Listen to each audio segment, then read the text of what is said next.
Okay. So, hi, everybody. My name is Virginia Summy, and I am one of the research associates with the Civil War Doc. And tonight, thank you for joining us, but we have a Sarah Handley Cousins, who is an associate or assistant professor at the University of Buffalo, and I believe director of their Disability Center of Disabilities Studies. Mm-hmm. And her 2019 book, Bodies in Blue. She's going to talk about that this evening, as well as her current research on veterans, disability, crime, and the Gilded Age. So with that, I will hand it over to Sarah and have her tell us a little bit about her research before we ask some questions. Sure. So like, how much detail do you want before we open to questions? Go into like I can. You can go into all the detail. Okay. Well, I'm having a little bit of trouble with my computer. I apologize. I was going to open up a PowerPoint so I could show you some pictures, but it's moving really, really slowly. So if it comes up and, a picture is relevant, then, hopefully I'll be able to show it to you. But so I'll just talk really briefly about sort of what I research and about my first book, and kind of a little bit about what I'm up to now. So the book that I have out right now, Bodies in Blue. Sorry, there's children literally everywhere, so they just keep popping in through the door and distracting me. Was born out of my dissertation, and I went into my doctoral program not really knowing what I wanted to write about,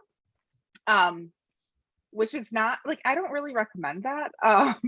That's not usually the way that people go into doctoral programs. Like, they're usually quite focused.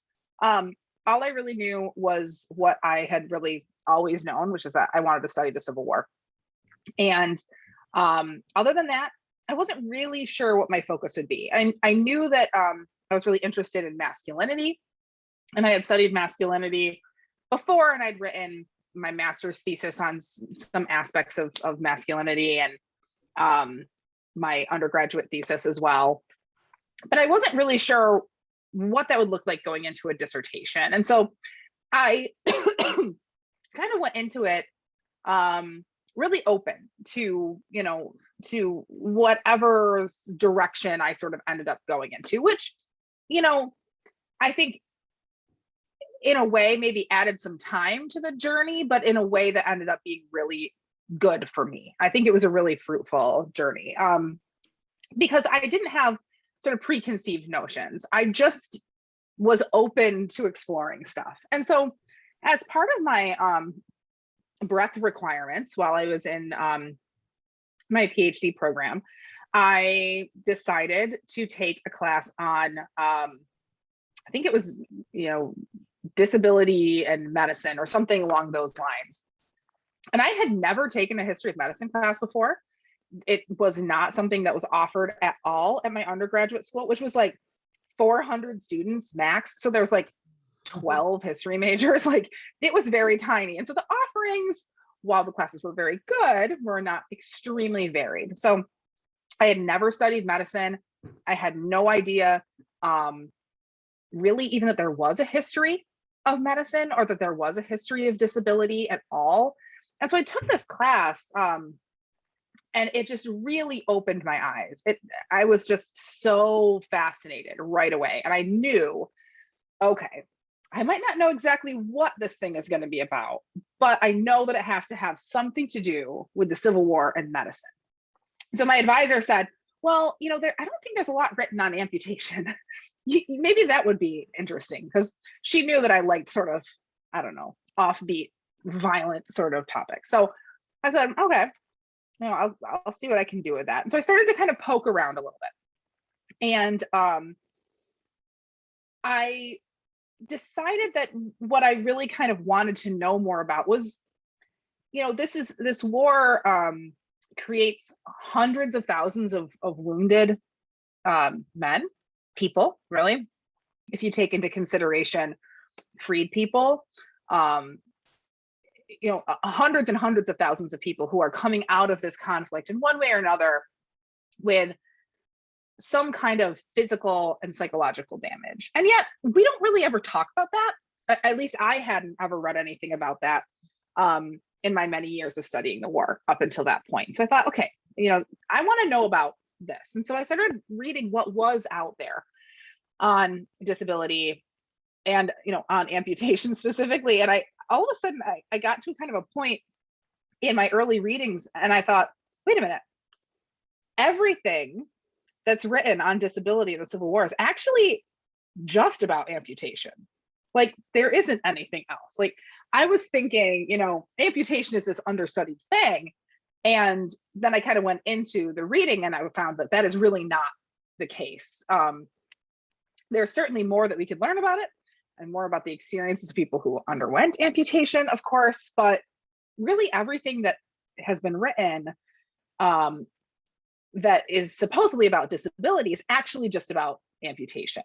And even more than that, I found that it was actually a lot about the way that the public thought about amputation, the way that the civilian public tried to reconcile these kind of quote unquote broken bodies, right?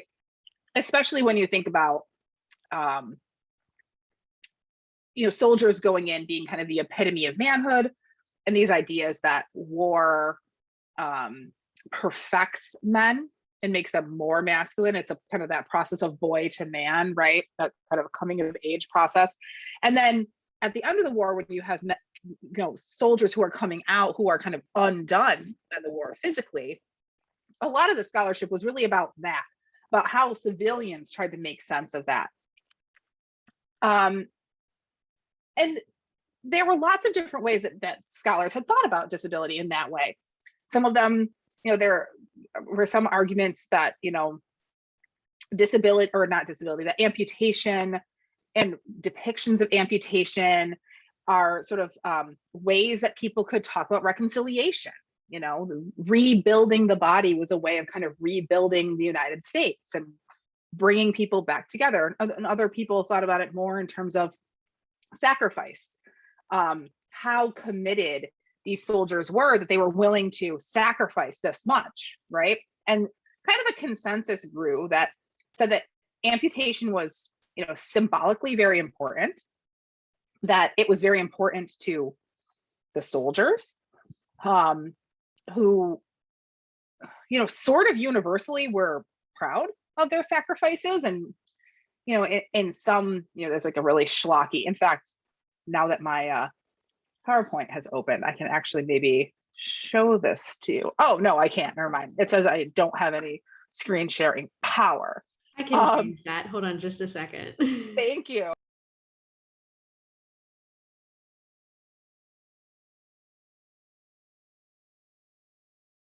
Sure. Sorry, there was like a pen related emergency. She needed the blue pen. This is the only room where there is a blue pen. Thank you. You should be able to share. Okay. Oh, thank you. Okay, let's see what I can do.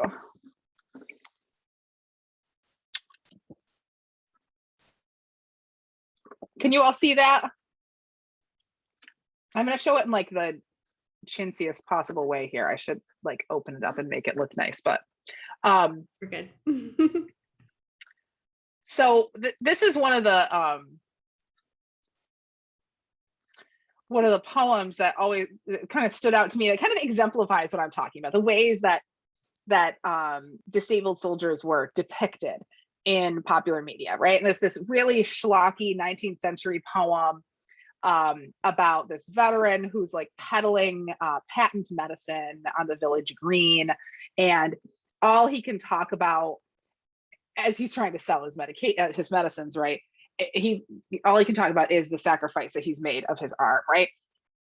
And all that I gave, I would give again. And that really was sort of the through line of a lot of what had been written about amputation, was that it was symbolic, right? And so that really got me thinking a couple things. One was, wait a second, how many amputees actually were there?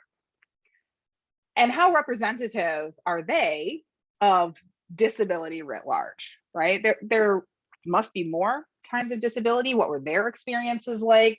Um, how much does amputation actually represent the real lived experience of disability during and after this war? And the other thing that really kind of stood out to me was, amidst all of this sort of thinking about disability as symbolic, the actual people get sort of lost, right? The veteran in this poem is not really a real person. He's like an idea. He's a figment of someone's imagination of what a veteran should be like. And so I was really interested in, what about all the guys that don't fit that, right? What about the guys that, first of all, didn't have amputations, but also what about the guys that failed in life, or couldn't hold down a job, or just struggled in general? And one thing that's interesting about this poem, actually, when I use it as an example, this section fits that mold really well. But if you look at the whole thing and you think about the fact that this soldier, this is several, I don't know, 10 or 15 or 20 years after the war, he's still wearing his uniform in the poem. And his job is selling patent medicines, right? I mean, he's a beggar, essentially. He's a disabled beggar. And so that poem, even though it's kind of, on a surface level, telling us about this soldier who's happy with his sacrifice, proud of his sacrifice, it's also telling us about a soldier who ultimately kind of failed, right? And doesn't fit the mold of what a successful Union veteran should be like. And so once I got into that, I faced the sort of problem of how to get at this question, because it's, how am I going to get at the stories of soldiers who were disabled, but who weren't successful, who were disabled in very particular ways, not amputees, right? Like, this was kind of a tricky thing to try to narrow down in my research. And so one of the first conversations I had with my advisor, I said, there's this general that I remember, like, literally just kind of having like a college girl crush on when I was studying at Gettysburg, because he's like the hero of Gettysburg. If you know anything about the Civil War, you know about this guy. His name is Joshua Lawrence Chamberlain. He's also kind of a dreamboat.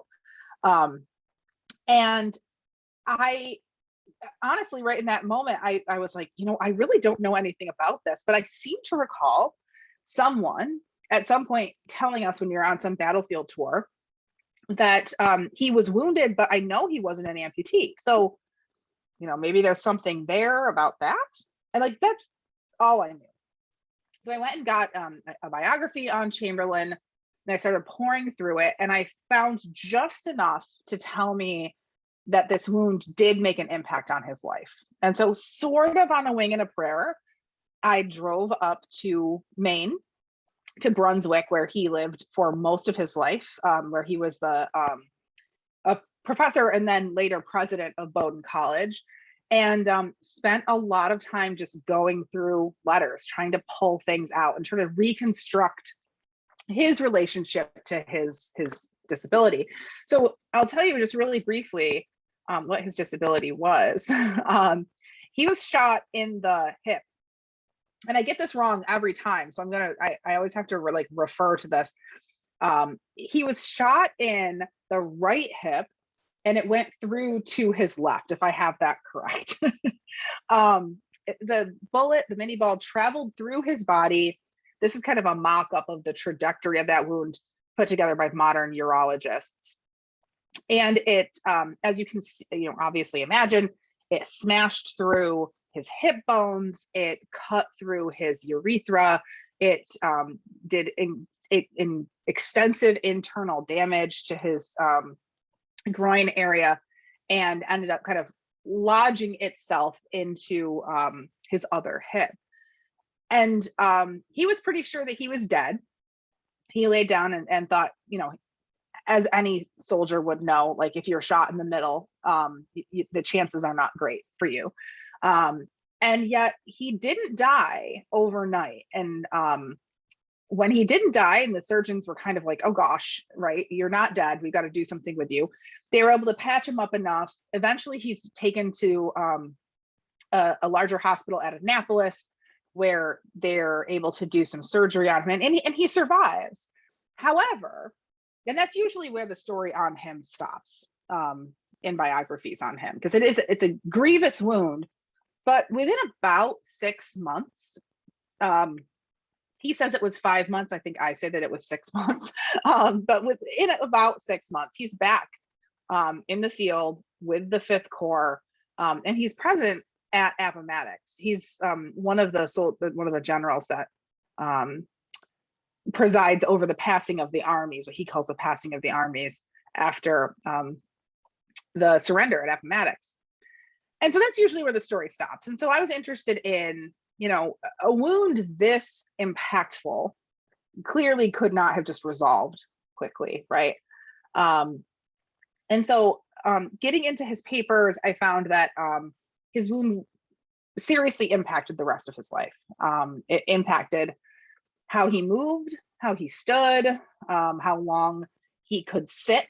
At one point, he was the governor of Maine for about 4 years. And at some point during his tenure, he had a special chair made for his desk that was extra wide so that he could kind of move around and sit in ways that accommodated his sore hips. Strangely enough, that chair ended up being the throne used for, I don't know, so like a homecoming ceremonies at some high school in Maine. I don't know. I gave this talk at a Society of Civil War Historians conference once, and somebody in the audience, David Thompson, was like, "Oh my God, I know about that chair," and he told me the whole story. So there's lots of Chamberlain everywhere. And what I found really interesting about Chamberlain, and why he kind of became sort of the jumping off point and then the center of this whole project, was that he really ended up becoming representative of the realistic experience of a lot of disabled men after the Civil War, right? He was proud of his service. If you know anything about Chamberlain, you know that he wrote extensively about the war and about what it meant, and in very glowing terms. At the same time, in his private correspondence, he never talks about the wound as a sacrifice that he was willing to make or that he was glad to make. He refers to it as an old enemy. He refers to it as, something that haunts his life forever.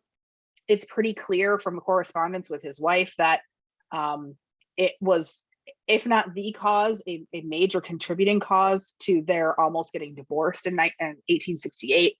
And in 1914, it eventually does kill him. It is the cause of his death. So he's a casualty of the war. It just took him 50 years to die. And so that really gave me the glimmer that there was a tension there, right? That not every veteran had a successful post-war life, that not every veteran was proud of or felt that their wound was intricately tied to the cause of the war, I guess I should say. And instead, a lot of them really perceived these wounds as ruining or shortening or somehow negatively impacting their lives. And so from there, I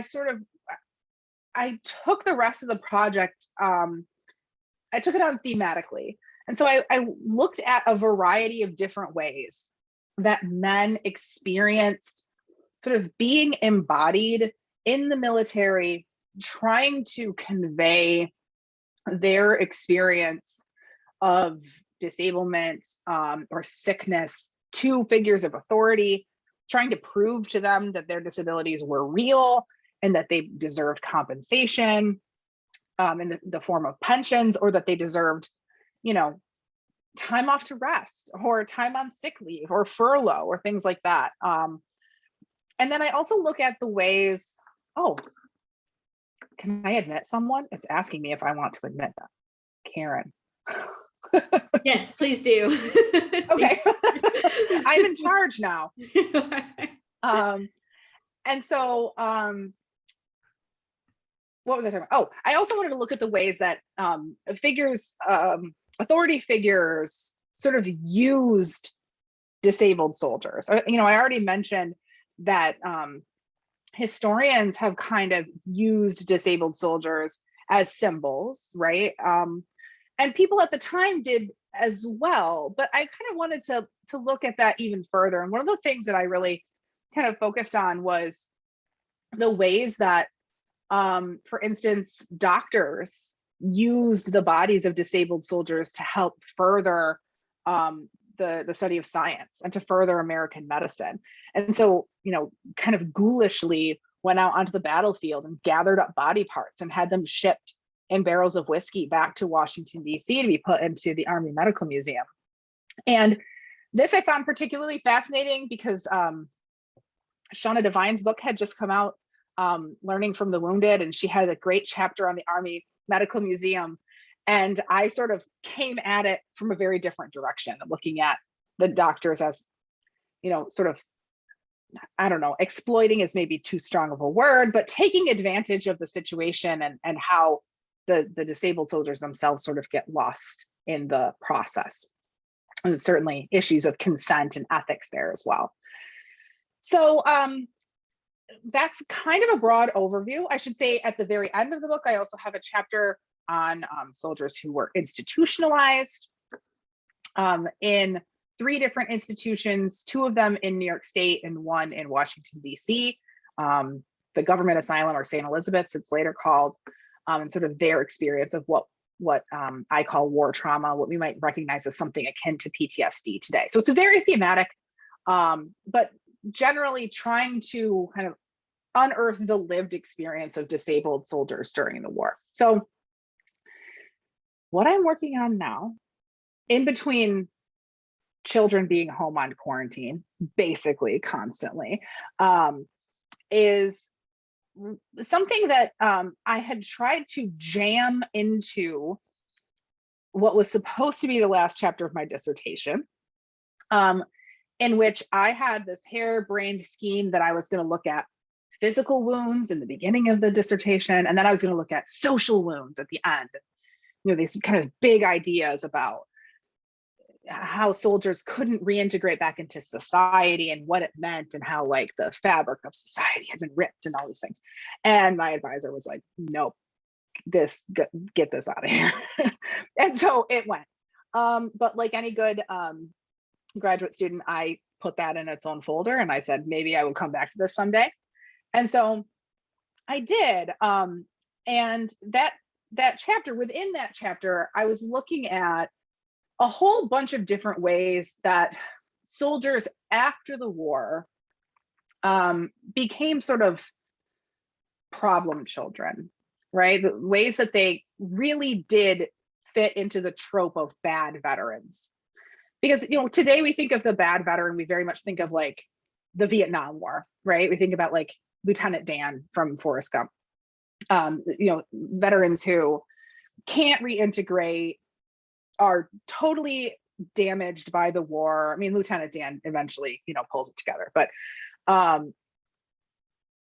that same trope sort of existed after the Civil War as well. And there's this big panic in the spring and early summer of 1865 that there is a crime wave taking place. And it's because of all of these soldiers being discharged and sent home, and this influx of damaged, violent men is leading to murders and crime and drug use and things like that. And so I really wanted to kind of pull on that a little bit. Was there actually a crime wave taking place? And then even if there actually wasn't a statistical upswing in crime, what do we make of the actual crimes that were taking place? Because even if it wasn't actually an upswing, there were dozens and dozens and dozens of stories that I've found so far of soldiers, you know, committing acts of domestic violence and murdering their wives, murdering their family members, dying of overdoses, as Jonathan Jones talks about in his work on opium. And so that's where I'm kind of at right now, is sort of looking at the connections between veteranhood, disability, and crime. Because a lot of times civilians look at those criminals and they process it through sort of the lens of trauma, whether it's, you know, not quite what we would think of as trauma in terms of PTSD, but this idea that they've been damaged, irreparably damaged, psychologically somehow by the war. So I feel like I talked a lot, so I'm gonna like let it go. And yeah, ask me anything. I'm happy to talk more. Yeah, anybody has any questions, we'll open it up. Hi, and you notice I have a cat in my lap. That's Garfield, James A. Garfield. Oh, And hi, then, Garfield. yeah, he's just happy here. Thank you for your book. I wish it was out when I wrote a piece about Black disability and African American soldiers who become disabled in the immediate aftermath of the Civil War because they return home in their uniform and are the subject of anti-Black violence. Wow. Yeah. And become disabled in the process. Yeah. And then are put in asylums that are meant for children because they cannot reintegrate. And they're seen as another type of problem. Yeah. And so to think about disability more broadly, how do we think about the experience, not just white soldiers, but Black soldiers, and that extra societal pressure in there? And the last, I'll just put in there because it's in my book currently, and it's the people who get court-martialed at the very end of the war and are seen as military problems and then come home and can never reintegrate and become community problems, becoming criminals and different things like that, but yet are seen as veterans and seen as social problems by white community. Black community views them as heroes and people who committed sacrifice and a problem that they could not disengage because of race. Yeah. Yeah. So there's a question in there. Black lots of really fascinating stuff. And I have your book, by the way. I have yet to read it. It's on my shelf to read because it's going to be cited in a chapter I'm writing. Oh, well, thank you. I appreciate it. Yeah, this is a really important point and really important question that I think one thing I've thought about a lot since I sent the book off, and I was so eager to just like have it be away from me, that I've thought if I could reel it back in and do more with it, that's what I would work more on, is race. I was, at the time that I was conceiving of the project, I was so focused on, not biting off more than I could chew, that I kept it limited in a way that I think I could have done more, right, on that topic. As you point out, there are, this is a huge issue, and it's a complicated issue, right? Not just men who are traditionally, wounded during the war, but also, these acts of violence that bleed out from the war. So one thing that I am thinking about, and again, I'm at like the most ridiculously early stages in this second project, but recently I was doing some research and I came across a murder that took place in somewhere in Kentucky, of a man who was some sort of important official within the Freedmen's Bureau, and was killed by regulators. And so that was really the first time that I had thought of this, because I'm a Yankee, and so like the South, often I'm kind of like, I'm not interested. I don't want to do, like, there are great Southern historians. I'm not sure that I'm cut out for that, but that was kind of the first time that I thought, you know what, if I'm actually going to write something that actually takes into consideration the way that the war opened up conflict, right? Rather than conflict ending at Appomattox, kind of opening up conflict in a way and leading to more violence and kind of not not resolving tidily. I do have to I do have to look to the South. And so I've started to think about how I will include those kinds of murders, those kinds of not just murders committed by veterans, but crimes committed against veterans.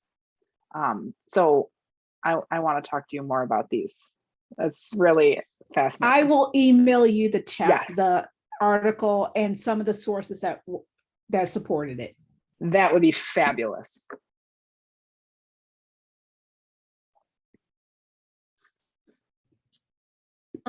So I just wanted to toss in there. Oh, I'm gonna be that person. I don't totally know where the question is in this, so it's more of a comment than a question. That's okay. But just the way I'm thinking about it is this is a really important work, and it's part of what seems to be a developing subliterature like veteran studies with Jonathan Jones's work, and then Jason Higgins working with crime and veterans in the post-Vietnam era. This is kind of what sits in between. But I mean, maybe this could be a nursing Cleo post for you at some point. This really kind of gives a history to the development of the veteran treatment courts that we have today, that are, when veterans come back and they commit crimes, if there is some sort of grace at all where they're put into a different system to be treated and handled that way. So I'm just kind of thinking it that way of this is a really important history. So I'm excited. Thank you. Yeah, that's a really good point. I just recently was talking to some folks from there's an organization at UB called Joining Forces, which is sort of a coming together between the Department of Social Work and the VA hospital, which is actually across the street from our South campus. And they kind of raised that exact issue, Naomi. And in fact, we're talking a lot about sort of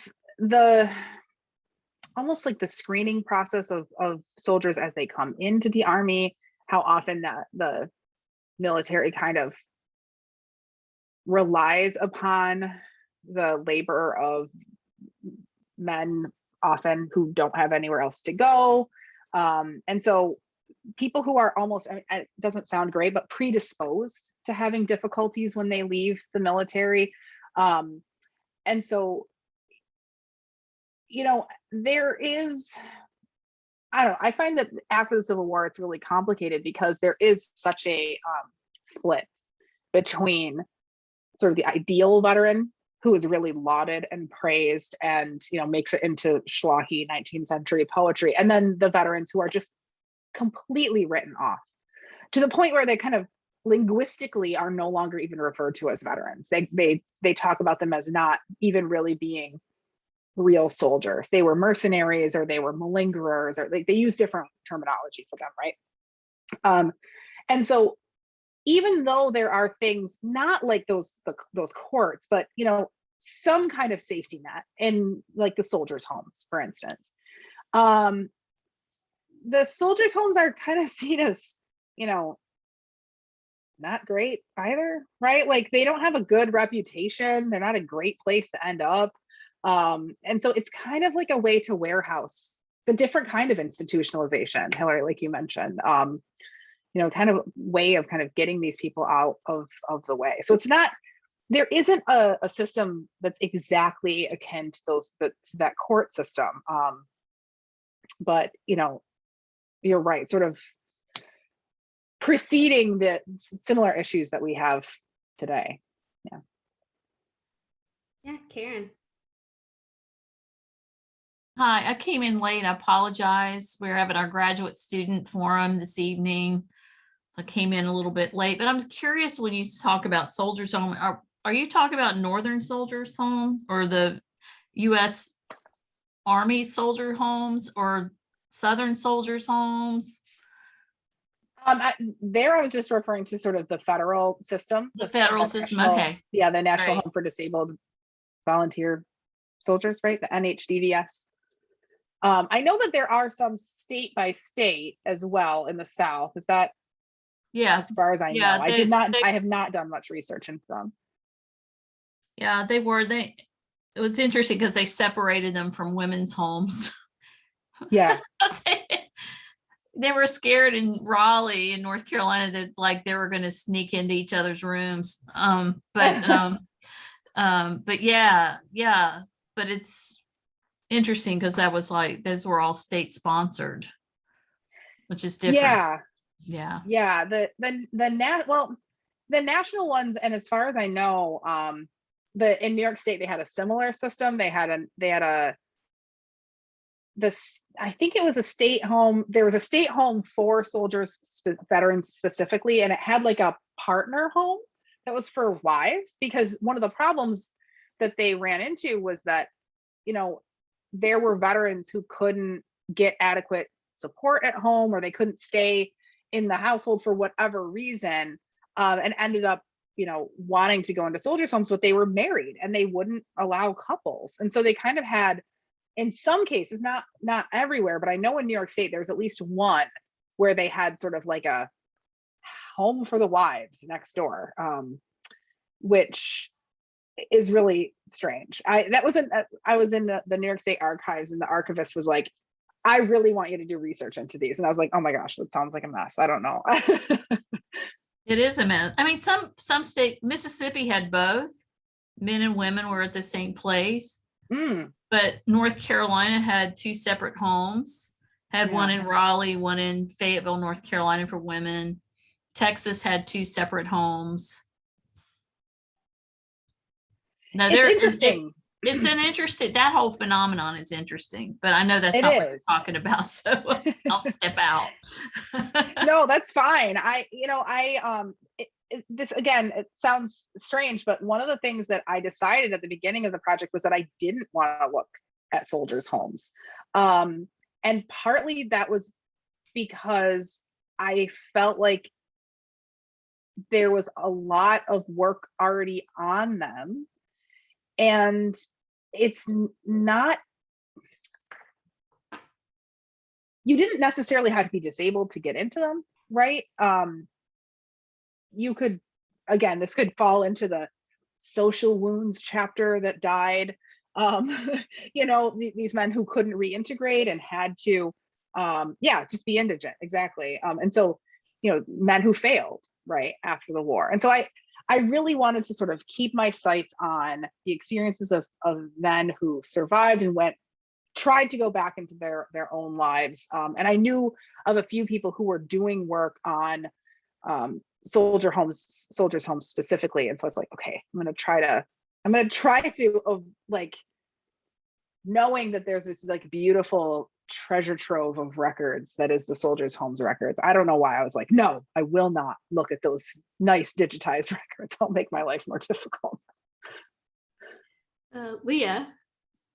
So I'm not as familiar with this time period and what's going on, but I was just curious with the disabled men who are trying to reintegrate into their normal lives. Did any of them try to create some kind of movement, or so to speak, of advocating for any kind of government assistance, or anything to help other disabled veterans? Excuse me. Yes and no. So the federal pension system is created in 1862, and is broadened at sort of fairly regular intervals up until 1890, when it's opened up as essentially like a service pension. Anyone who was disabled at all and was a veteran, so not just disabled in the line of duty, but disabled, at this point, the men were aging, so many of them were. That exists from 1862 forward. And so there, for a while, isn't a huge amount of activism towards that. There was sort of a lull, is probably too strong a way of putting it, but like there was not a huge demand on the pension system until the 1870s. A lot of people just didn't apply right away. And I think something that's been overlooked also in scholarship on this is that disabilities aren't static, right? When you are shot, even if it's a through and through shot, that injury continues to morph and change, and in many cases worsen over time, right? If you become sick with rheumatism on the battlefield 15 years later, that's not just cured, right? That's actually getting worse. And so in the 1870s, there was at first there was actually an incentive to give people give veterans their what's the word I'm looking for? Basically back pay, back pension, if they would apply, because not as many people were using the system. Well, then lots and lots and lots of people use the system. And so in the late 1870s and into the 1880s, there is a huge amount of activism coming from veterans organizations, specifically the GAR, the Grand Army of the Republic. I don't recall the exact years. It's in the 1880s. One of the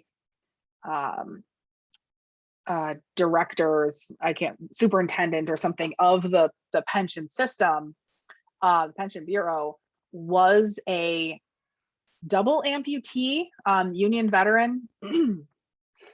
Double amputee. He may have also lost the use of one of his arms. I can't remember. It was profoundly disabled, and this guy was nuts. I mean, he was like a rabid dog for pensions. Like, he just would not, give up, to the point where he ends up being sacked for it, right? But he really kind of exemplifies how hard the GAR lobbied for pensions throughout the 1880s. It became a huge political fight, a big political problem, and it actually sort of becomes one of the reasons that Grover Cleveland wins the presidency in the late 1880s twice, because he says, I think a lot of these veterans are liars, and I think a lot of them are cheaters, and I think they're malingerers, and I'm going to start cutting the fat, right? They're moochers. And this is where a lot of that language comes from, where newspaper editors start saying, well, some veterans are good, and they're the veterans that take the very minimum. They take the least that they can get. In fact, a lot of I found several newspaper editors that talked about actually Southern veterans are more masculine than Northern veterans, because they don't have a federal pension system, and that makes them more masculine, because real men wouldn't be moochers on the government, dole. It's really wild, the places that this goes, right? So then on the other hand, yes, in that way, there was a lot of activism for this specific kind of support, right? The pension loans or student loans, the pension system. On the other hand, one thing that doesn't come out of the Civil War is any sort of broader coalition of disabled people, right? Disabled veterans don't see themselves as somehow similar or the same as other disabled people. It's a completely different category to them. And so Audra Jennings recently wrote a book called Out of the Horrors of War, which talks a lot about how disabled activists after World War II kind of latched onto the disabled soldiers and veterans coming home to say, it's not just veterans who need disability supports. There are other disabled Americans, and we all kind of need this support. And so there was a lot of that activism, but only really specifically focused on the pension system and on soldiers themselves. Matthew.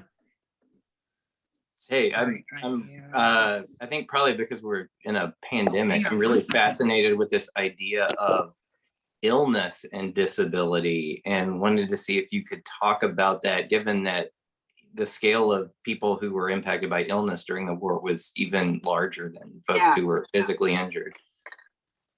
Yeah, thank you for that question.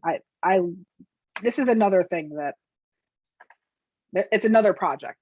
One of these days, I'm like, somewhere in me, I have an article on diarrhea in the Civil War, which I know is like, it's really traumatized. I didn't want to say diarrhea, but since you brought it up, yeah, I mean, when we're talking about illness, right? Hang on one second. I'm just switching my headphones.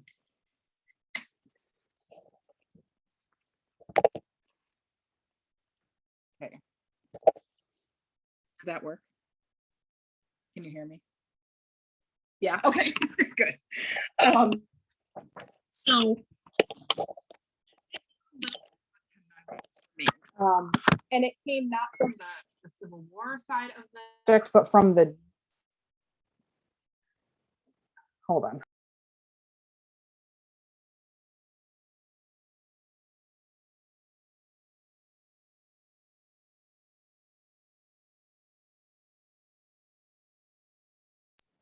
Okay. Can you hear me? Okay. She got her pen, but she needed paper now. And I am the only person in the house that can give her paper. So this was something that I found myself in sort of a conundrum with, because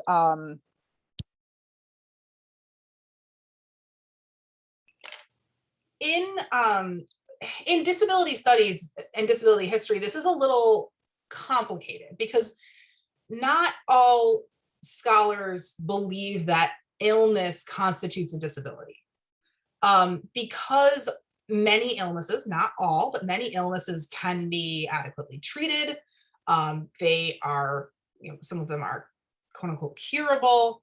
And so I had to really think long and hard about how I was going to incorporate illness into this project and sort of defend my claim that illness counted. And part of my reasoning was that probably most, I don't know the actual statistics on it, but probably the majority of pension claims are for the long-lasting effects of disease. And a lot of them are from, a lot of them are from chronic diarrhea. A lot of these guys have diarrhea for the rest of their lives. And, that's a disability. A lot of them were sometimes temporarily disabled while in the field. So the first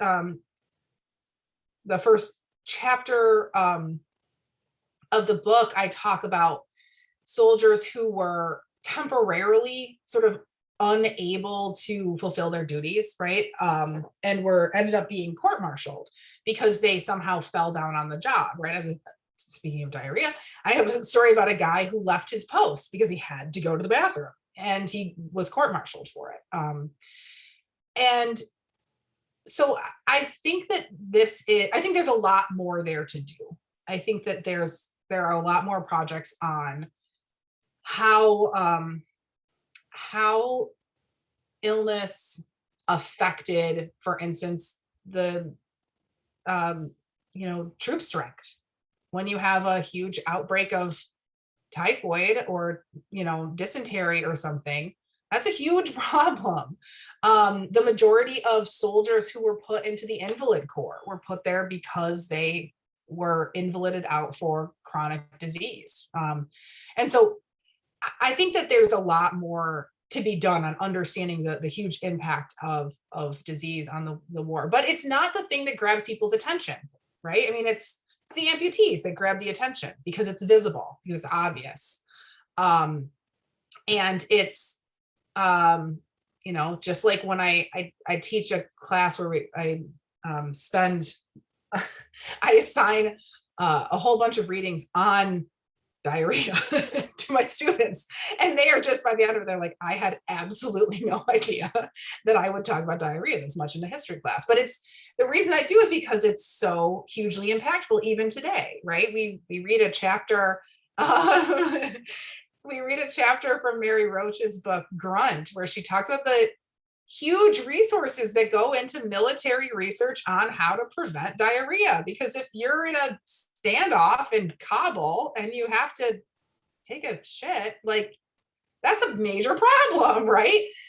So yeah, all of that meandering on diarrhea, just to say, I am also fascinated by it. One of these days, I would really like to focus on it for an article, really cement my position as the person that writes really bizarre stuff about the Civil War.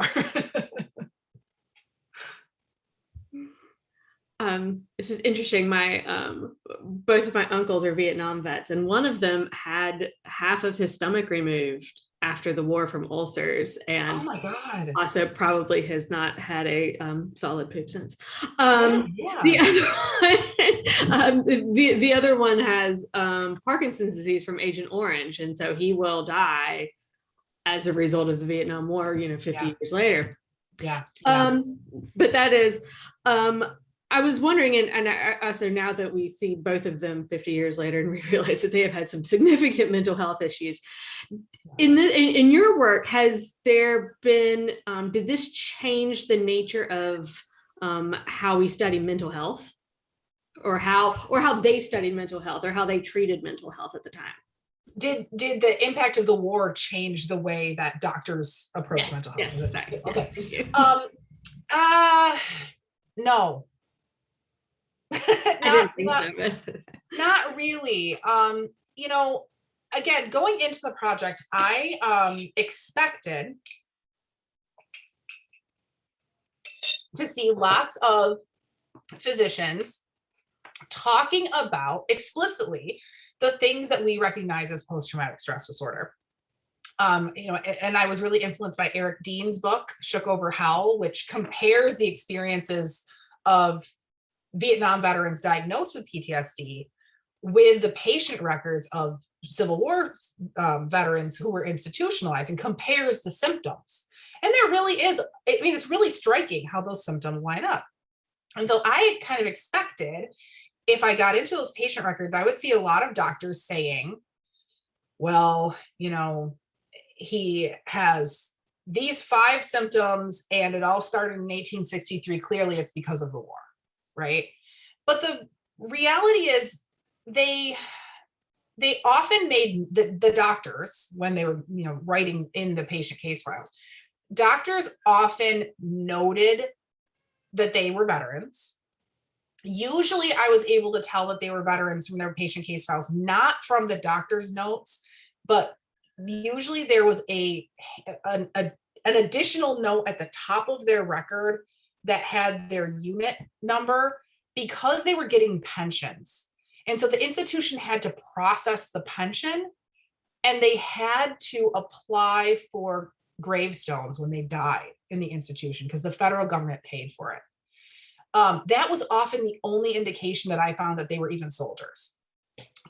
Other than that, they sometimes would say, basic sort of demographic information. He served from this year to this year. You would find these little nuggets of things that you were like, what?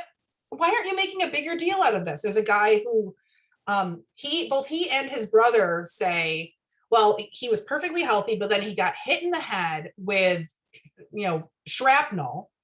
This guy was a sailor during a naval battle, and he's been really sick ever since. I mean, to us, obviously, first thing we think is, okay, he's got a traumatic brain injury, right? But in the 19th century, they didn't have that. And so even though both he and his brother testify that that's what they think is going on, the doctors decide he's a chronic masturbator.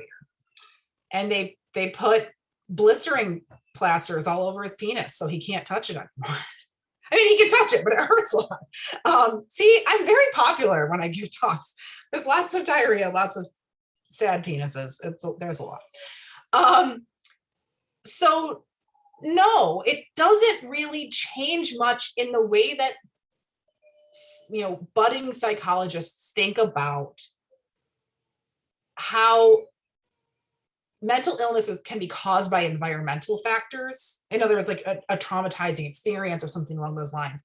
One thing that it does do, that does happen, is that there is the war does professionalize medicine in a lot of ways. And that's true for psychology as well. Although they don't really, the doctors that come out of the war, who serve in the war and then go on to build careers afterwards, end up not becoming really psychologists or psychiatrists, but becoming the first neurologists. So S. Weir Mitchell was a veteran of the Army Medical Corps, and his, budding interest in what later becomes neurasthenia kind of comes out of his treatment of soldiers who were, you name it, shell-shocked, battle fatigue, whatever.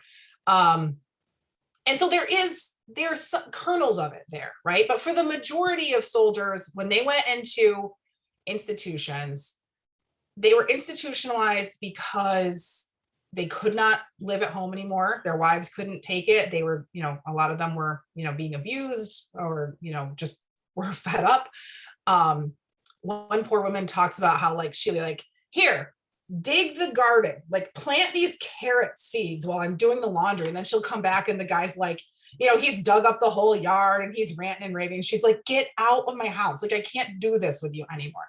And so takes him, to the institution. And, they often stay there. Not everyone. There are a few that end up coming back out and then leading very successful, productive lives afterwards. But yeah, that all of that to say, it was challenging to sort of reconstruct using those patient case files why those people were mentally ill. Does that make sense? It was I was afraid that I was going to get a lot of pushback on, well, you can't prove that it was because of the war, right? These people could have been just, bipolar to begin with. And you're right, I can't prove it. But I can say that they were here, that their service was mentioned in their patient case files, and, take it from there. And yes, if I'm known for anything at this point, it's lots of diarrhea and sad penises. I mean, that's my tagline. My students would concur. I think we did. Ethan have a question, and then Matthew, and then we'll wrap it up. Yeah, I think Jenny, you kind of asked something. I kind of went on a similar line of what I was going to ask. So I live in Raleigh, and so Dix Park is right down the road, and I know it was built in before the war. But I remember you mentioned a second ago that there was no really effort from, or at least doctors weren't realizing kind of the connections between the war and emotional trauma. And I was wondering if there were movements kind of after the war with what must have been kind of an influx of war-related psychological trauma, if there were, and even though didn't seem to be any veterans groups that kind of coalesced around that, but was there any movements at all about kind of reform type movements of how to treat mental illness, or kind of how to reform the institutions like Dix Hospital at the time? That is such a good question.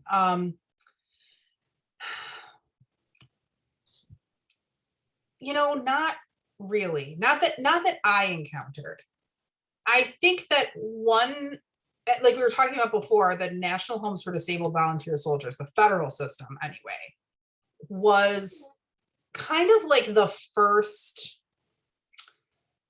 attempt to do kind of what you're referring to, right? To create a kind of social safety net for soldiers who were not reintegrating well, who couldn't hold down a job, whatever it was. But even there, they made no effort to provide mental health support, right? And in fact, very, very regularly, soldiers who showed signs of insanity while they were in those institutions were then transferred out into just, asylums, asylums that were open to, like the state asylums, the big state hospitals. And so it's almost like there's an effort to prevent soldiers from getting to that point through the soldiers' homes. But then with the knowledge that there's a certain number of them that are just too far gone. And then that becomes not a veterans problem anymore. That becomes like an insanity problem. And that is, that is the purview of the psychiatrists, that's the purview of the doctors, and that they are really kind of pushed out of the public eye. Of course, there are more generally asylum reform movements during the 19th century. A lot of them are happening earlier, kind of before the Civil War. And in fact, the one reform reform in quotes that happens in New York State anyway, is that the biggest, most famous hospital in New York State, the Utica Asylum, it's a New York State Lunatic Asylum at Utica, I think is its official name. It's supposed to be for what they call the acute mentally ill curables. And the one reform that they make is essentially throwing up their hands and saying, a lot of these people aren't curable and they're staying too long. So we need a second institution for the people that just won't get better. And so they build Willard, which is in the Finger Lakes. And they move the incurable cases, the chronic ill, they call them, to Willard, and that's where they stay. And the same thing with St. Elizabeth's. It becomes just a residential hospital where people are just kind of left. Thank you. Yeah, that kind of makes sense. But there's a cemetery at Dix Park now. It used to be the campus of the hospital. There are a lot of Civil War graves, Oh yeah. and that died there, veterans that had been there decades after the war that just never left. So yeah. Come explain why. Yeah, absolutely. And this has actually become, I don't know, sort of another side project that I'm kind of working on right now. It has to do with those soldiers' graves at Willard specifically, because they're the only marked graves because they got federal funding for tombstones. All of the other people who were institutionalized at those long-term facilities were buried anonymously. And there are lists of their names and where they are located, but that is restricted and no one can get access to it. So there are genealogists, there are people out there doing research on their families, and they're not allowed to know, which I think is deeply stigmatizing. So yeah, that's off topic, but another issue. Thank you. And Matthew. I just wanted to follow up on the criminality topic, because when I think Civil War veterans and criminality, I think Jesse James. I think maybe that's because I'm really into railroad history, and TJ Stiles' biography is fantastic. But were there types of criminality that were more socially acceptable than others? And I guess where is the dividing line? Because I think James was almost a folk hero for some people. Just curious on your thoughts there. That's such a great point. Again, really showing the fact that I have just started this project, and so I have a pathetically small amount of knowledge on this topic. But I think that's a really important point, that there are kinds of crime that almost stopped becoming crime, right? Not to say that it wasn't crime, but it was almost a form of entertainment, this kind of, as you mentioned, a folk hero sort of thing. In most of the research I've done so far on this is focused on the North. And there was the biggest concern had to do with crime that seemed to stem from vices. So soldiers who were, opium hounds, soldiers who were drinkers, especially, that's what I run into more, and who kind of lived these dissolute, immoral lives to begin with, and then became murderers or were murdered. And then it's kind of the way that it's presented is of course, of course, these people, were killed or whatever. Every article that I find makes mention of, the woman that the veteran killed was a prostitute, or, something along those lines. And then the other aspect of it that I see a lot, oh my gosh, that cat is like statuesque. It's like get that cat a modeling contract. The other aspect of it that I see a lot is how veterans kind of become this violent threat to the sort of domestic social order in terms of society, but also in terms of their own families, right? And that they're a threat to their wives, they're a threat to their children, and they just simply are unfit to go back into civilized society. And so, one thing that I am kind of toying around with is exactly what you mentioned, is there are all of these different kinds of crime, all these different kinds of ways of being violent, right?